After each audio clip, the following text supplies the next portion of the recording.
उसके मन में कपट आया कि गंगा मैया ने जो सोने की चूड़ियां दी वो बड़ी अच्छी थी। उसके मन में पाप आ गया, उसको लगा कि उसे थोड़ी पता कि गंगा मैया ने कुछ दिया, तो उसने भैया बाजार में वो चूड़ियां बेच दी।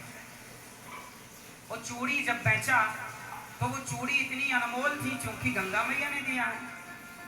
अब वो वहां के राजा, वहां का सुनार जो लिया, उसने कहा महाराज, राजा साहब, मैं रानी जी के लिए सुंदर चूड़ियां लेकर आया हूं। तो वो राजा ने दिखाया, वो सोनी ये तो। अब रानी ने कहा, दो चूड़ियां तो एक हाथ में पहनूंगी, अब दो और लाओ सोनी जी, ऐसी चूड़ियां तुम बनाओ। सुनार बोला, मैं नहीं बना सकता, ये तो मुझे किसी ने बेची। किसने बेची पता लगाओ। पकड़ा गया, क्यों रे ये चूड़ी तुझे किसने दी? बोले गंगा मैया ने दी।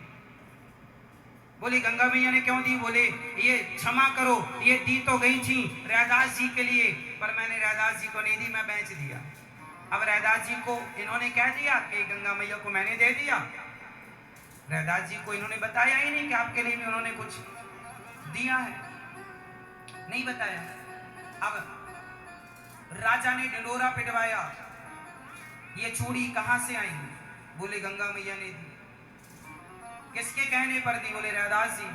अब राजा रैदास जी के पास गए, बोले तुम बहुत बड़े भक्त हो, मेरी पत्नी के लिए दो चूड़ी और मंगवाओ गंगा मैया से।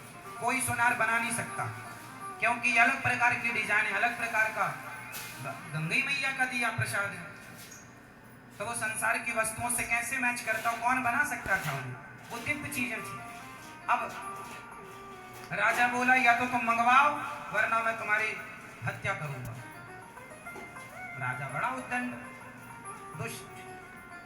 अब रैदास जी बोले, भैया मार दो और क्या करोगे, लेकिन मैं अपनी मैया को परेशान नहीं कर सकता। मैं कोई मांगने बैठा हूं? कोई व्यापारी हूं? वो तो मैया ने अपनी श्रद्धा से दे दी तो दे दी, मैं कोई मांगता थोड़ी, मैं करता क्या इन चीजों का। बड़ी कथा है। रैदास जी के पास एक बार भगवान आए थे, पारस पत्थर